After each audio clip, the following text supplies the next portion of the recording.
कहते हैं मैनिफेस्टेशन की जर्नी में हमारा फियर जो है सबसे बड़ी प्रॉब्लम क्रिएट करता है। हमारा फियर ही हमको ब्लॉक करता है काफ़ी सारी चीज़ों में। बट मैं आज आप लोगों को चैलेंज करता हूँ, ये बोलता हूँ कि आपका फियर ही वो मिसिंग की है, वो हिडन चाबी है जो आप ढूंढ नहीं पा रहे और हर वीडियो में आप ढूंढने की कोशिश करते हो। आज इस वीडियो के थ्रू मैं आपको समझाने की कोशिश करूंगा कि कैसे आपका ईगो और आपका जो फियर है, आपकी वो हिडन कीज है जो आपको अपनी लाइफ में सक्सेस दे सकती है। अगर आप मेरे साथ पहली बार जुड़ रहे हैं तो मेरा नाम जतिन है, और अगर आप मेरे चैनल पे सब्सक्राइब है तो वेलकम बैक।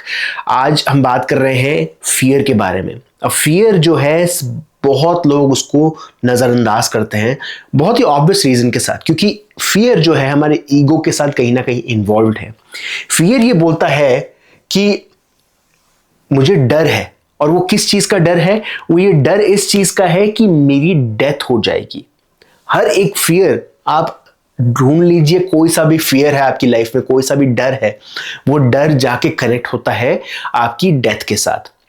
मान लो किसी पर्सन को अबैंडनमेंट का डर है, किसको डर लगता है कि उसके पेरेंट्स उनको छोड़ के ना चले जाए, उनके हस्बैंड या वाइफ, उनके पार्टनर उनको छोड़ के ना चला जाए।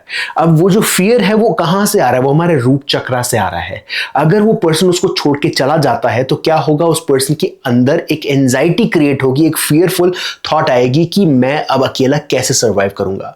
ह्यूमंस एक ट्राइब के तौर पर सर्वाइव करते हैं, कम्युनिटी के तौर पर सर्वाइव करते हैं। अगर उसको कोई छोड़ देगा तो वो अकेला महसूस कर देगा और वो जानता है अपने आप को वो डिफेंड नहीं कर पाएगा वो पर्सन। तो उस तरह से आता है ये फियर। अब हर एक फियर को आप कनेक्ट कर लो, वो आती है डेथ के साथ। अब डेथ जो है बहुत ही इंटरेस्टिंग टॉपिक है। डेथ में हम ये बोलते हैं कि आपकी लाइफ एक टाइम पे खत्म हो जाएगी, उसके बाद आपको पता नहीं क्या होने वाला है। तो एक बहुत बड़ा क्वेश्चन मार्क आता है कि ये आगे जाके लाइफ में होगा क्या। हम सोचते हैं कि पर्सन की डेथ के बाद काफी सारी थियरीज हैं कि कोई पर्सन जाता है हेल या हेवन में जाता है, कोई पर्सन वापस रीबर्थ लेता है। बहुत सारी थियरीज हैं, इनको हम सिर्फ थियरीज ही बोल सकते हैं क्योंकि हमने खुद एक्सपीरियंस नहीं किया इसको। तो जो वो अनसर्टेनिटी है, आप चाहे कितने लॉजिक की तरफ से आप ईगो को समझाने की कोशिश करोगे, बट ईगो समझेगा नहीं, क्योंकि ईगो के पॉइंट ऑफ व्यू से आगे अननोन है, रास्ता पेव्ड नहीं है, रास्ता आगे अनसर्टेन है। तो हर एक इमोशन जो आता है फियर का, कोई सी भी चीज को लेकर, वो अनसर्टेनिटी से आता है कि क्या होगा लाइफ में। अब एक सिंपल एग्जांपल लेते हैं। अगर आपको आज मान लो ऑफिस में प्रेजेंटेशन देनी है या स्कूल में प्रेजेंटेशन देनी है, बड़ा सा प्रोजेक्ट आपका ड्यू, जो भी करना है, आपको एक बड़ी सी प्रेजेंटेशन देनी है। इस प्रेजेंटेशन को देते वक्त आपको डर लगता है कि आपका बॉस आप पे चिल्लाएगा, आपके जो आसपास डायरेक्टर्स हैं वो आपके ऊपर चिल्लाएंगे, आपको आपकी जॉब से निकाल देंगे। और अगर आपकी जॉब निकल जाती है तो आप अकेले हो जाओगे, आपके पास खाने के पैसे नहीं होंगे, आपके पास रहने के पैसे नहीं होंगे, आपके पास कोई भी चीज खरीदने के पैसे नहीं होंगे, और आप अकेले हो जाओगे, आप डिपेंडेंट हो जाओगे, और शायद आपके डिपेंडेंट भी आपको छोड़ के चले जाएंगे। और वापस बात आती है कहां पर? डेथ पे, कि हमारी ईगो की डेथ हो जाएगी, वो अनसर्टेनिटी वापस कनेक्ट होती है। बट याद रखिए दोस्तों कि ये जो फियर जो हमारी लाइफ में आता है वो जाता नहीं है।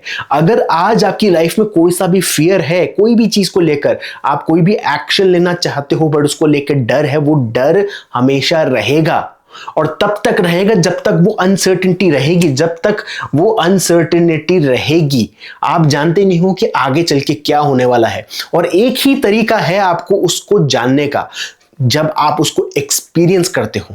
अब आप उसको रियल लाइफ में एक्सपीरियंस कर सकते हो। मान लो अगर आपको आज बिजनेस चालू करना है तो आप आज आपका स्टेप बन जाता है कि एक स्टेप के बाद दूसरा स्टेप के बाद तीसरा स्टेप के बाद आप वो स्टेप उठाते हुए जाओ, और वो जो डर है, वो जो फियर है, वो कम होता हुआ जाएगा।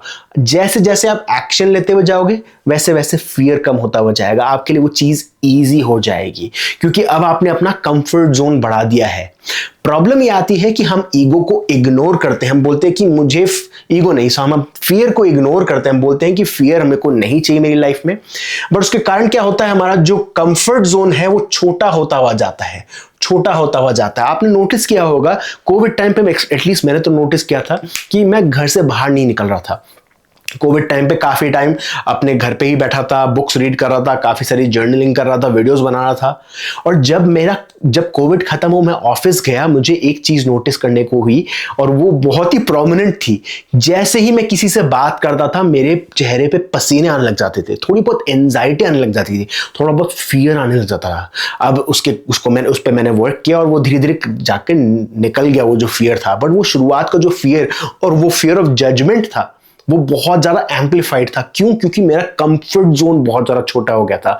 मैं काफ़ी टाइम तक घर पे ही था। उसी तरीके से फियर काम करता है, हमको मजबूर करता है कि हम अंदर की तरफ जाए या फिर एक्शन उठाए। जब एक्शन उठाते हो तो फियर मिट जाता है, और जब आप अंदर की तरफ जाओगे, अपने आप को और भी ज़्यादा बंद कर दोगे, कंफर्ट जोन छोटा कर दोगे, वो फियर बढ़ता हुआ जाएगा। बट हम उसको इग्नोर करते हुए जाते हैं। तो पहली चीज तो आपको ये करनी है, जब आप एक्शन लोगे उस फियर की तरफ, आप नोटिस करोगे कितनी जल्दी वो फियर बाहर निकलता है आपकी लाइफ से, और आप मैनिफेस्टेशन की क्विकेस्ट जर्नी पे होंगे आप। दूसरी इंपॉर्टेंट चीज, मान लो आपका जो फियर है वो ऐसा फियर है जो आप उस पर एक्शन नहीं लेना चाहते। मान लो आपको ऐसा डर लगता है कि आपके लव्ड वंस आपको छोड़ के चले जाएंगे। ऐसा कोई एक्शन, ऐसा कोई फियर है आपकी लाइफ में जो आप उस पर एक्शन नहीं ले सकते। आज मान लो आपकी जॉब लगी, अच्छी खासी जॉब लगी, आप काम कर रहे हो, बट आपको एक फियर है कि कहीं ना कहीं मुझे जॉब से निकाल देंगे। और वो फियर इतना ज्यादा डिबिलिटेटिंग है कि आपको मजबूर कर देता है कि आप अब ढंग से काम भी नहीं कर पाते, इतना ज्यादा आपको वीक कर देता है। अब वो फियर आपको कुछ बताना चाहता है, आपको ये बताना चाहता है कि आप इंडिपेंडेंट हो, आप पावरफुल हो, आप स्ट्रांग हो, आप बहुत सारी चीजें कर सकते हो। अब वो कैसे बता रहा है? नेगेटिवली ओरिएंटेड तरीके से बता रहा है।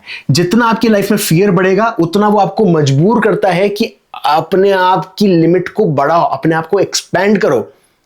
बट हम कई बार उसमें छोटे हो जाते हैं।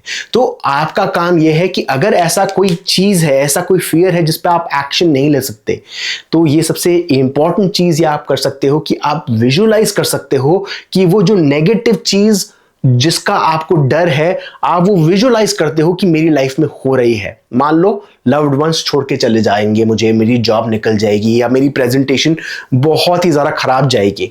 तो आप विजुअलाइज करते हो, आंखें बंद करके आप ये देखते हो कि आप प्रेजेंटेशन दे रहे हो और आपकी आवाज़ चोक कर गई, आप बीच में आप बोल नहीं पा रहे प्रेजेंटेशन में, आपने कोई प्रेजेंटेशन बताई बट उसमें नंबर्स गलत हैं, बॉसेस आप पे चलाने लग गए, या आपकी टेक्नोलॉजी काम नहीं कर रही। ऐसे करके आप जब उसको विजुअलाइज करते हो तो उसका जो फियर है वो कम हो जाता है।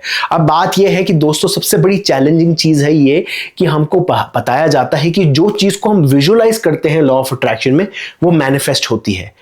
बात ये नहीं है जो हम चीज विजुअलाइज करते हैं वो मैनिफेस्ट होती है। बात यह है कि जब हम विजुअलाइज करते हैं, हम एक ऐसे स्टेट ऑफ बीइंग में जाते हैं, एक ऐसी इमोशन क्रिएट करते हैं जो इमोशन बहुत ही हाई वाइब्रेशन का होता है। और जब वो हाई वाइब्रेशन का इमोशन हम विजुअलाइज करते हैं तो वो चीज मैनिफेस्ट होती है। ऐसा होता है विजुअलाइजेशन। मान लो अगर आपको घर गाड़ी चाहिए तो कहा जाता है कि आप विजुअलाइज कर रहे हो, आपकी लाइफ में वो चीज आ रही है और आप बहुत ज्यादा खुश हो, आप बहुत ज्यादा रिलैक्स्ड हो, आप कंटेंट हो। वो कंटेंटमेंट, वो रिलैक्स्ड वाली जो फीलिंग है, वो विजुअलाइजेशन के थ्रू आती है। अब विजुअलाइजेशन को हम अलग तरीके से देख रहे हैं। अब ये जो फियर आ रहा है, हम उसको देख रहे हैं कि ये जो फियर मेरी बॉडी में है, जो निकलने नहीं वाला जब तक मैं उस पर पहली बात एक्शन ना लूं, और अगर मैं उस पर एक्शन नहीं ले पाता जब तक मैं उसको विजुअलाइज करके उसका डर खत्म नहीं करूं। क्योंकि याद रखिए, डर के सामने जीत है। जब भी कभी हम डर का सामना करते हैं तो वो कम हो जाता है। अब क्या होता है, जब कभी हम फियर को देखते हैं तो सामने एक बहुत बड़ी दीवार होती है। वो दीवार किस चीज की है? वो है अनसर्टेनिटी की, कि पता नहीं क्या होने वाला है, दीवार के पीछे क्या होने वाला है। और यहां पर मैं अगर आ गया, दीवार के ऊपर खड़ा भी हो गया, तो मेरे को अब बहुत बड़ा जंप मारना पड़ेगा नीचे की तरफ। और वो जो फॉल है वो ईगो की डेथ है। वो ईगो इतना बड़ा जंप नहीं लेना चाहता। बट जब कभी हम विजुअलाइज करते हैं कि अच्छा बुरे से बुरा क्या होगा, मेरी जॉब ही निकल जाएगी ना, कोई बात नहीं, दूसरी जॉब लग जाएगी।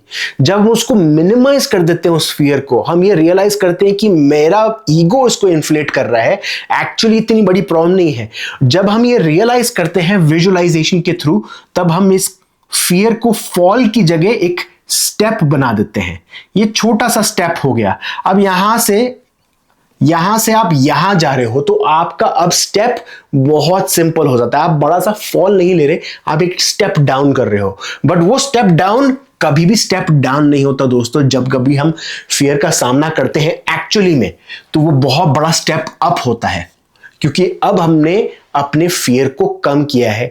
और याद रखिए, लॉ ऑफ अट्रैक्शन क्या बोलता है कि जो आप हो वो आप विजुअलाइज करते हो। जो आपका इमोशन है, जो आपकी थॉट है, जो आपकी फीलिंग है और जो आपके एक्शंस हैं, वो अगर आप पोर्ट्रे करते हो इस यूनिवर्स में, डिस्प्ले करते हो, वो वाइब्रेशन बनती है और वो वाइब्रेशन के तौर पर वापस हमारी लाइफ में आती है। तो अगर आप अब हाई वाइब्रेशन पे वाइब्रेट कर रहे हो, क्योंकि अब आपका फियर नहीं रहा, क्योंकि जब भी कभी हम फियर को निकाल देते हैं हमारी बॉडी से, अब हमारी बॉडी का जो इमोशन है ऊपर की तरफ जाने लग जाता है। जिस तरीके से आप एक बलून को अगर पानी में रखते हो, वो बलून ऊपर आना चाहता है। जब भी कभी आपको गुस्सा आता है, आप गुस्सा करके चिल्लाकर वो गुस्से को निकालना चाहते हो। बट बात यह है कि कई बार हमको सोसाइटी बोलती है कि गुस्सा करना खराब है। अब वो गुस्सा हमारी एक इंटरनल हैबिट बन जाती है। अब वो गुस्सा बाहर निकलना चाहता है बट उसको निकालने नहीं देती, क्योंकि सोसाइटी बोलती खराब है। उसी तरीके से जो फियर है वो बाहर निकलना चाहता है, हम उसको निकालने नहीं देते, क्योंकि हम बोलते हैं कि फियर खराब है। फियर हमको सिर्फ और सिर्फ आगे पुश करता है। दोस्तों याद रखिए, आपका काम है, फियर का काम है आपको पुश करना आगे। जब कभी आप ये विजुअलाइज करके जाने देते हो उस बड़ी हैवी इमोशन को, आप रियलाइज करोगे कि आप बेफालतू में बड़ी सी छोटी सी बात का बतंगड़ बना रहे थे। आप अपने आप को एक ऐसे पॉइंट ऑफ व्यू पे रख रहे थे जहां पर आपकी लाइफ में वो फियर मैनिफेस्ट होता सिर्फ नेगेटिव चीज में। तो फियर आपको वार्निंग साइन के तौर पे आ रहा है कि भैया आप नेगेटिव पाथ पे चल रहे हो, आपको वापस ओरिएंट होना है पॉजिटिव पाथ की तरफ। अगर हम इसको इग्नोर करते हैं, दबा के रखते हैं, तो ये मेरी गारंटी है दोस्तों, वो फियर वापस आएगा, वापस वो पैटर्न रिपीट होते रहेंगे। अगर आपकी लाइफ में पैटर्न बार बार रिपीट हो रहे हैं, तो यही रीजन है सिंपल कि हम उन इमोशंस को जाने नहीं दे रहे हैं। यही है एक्चुअली कर्मा।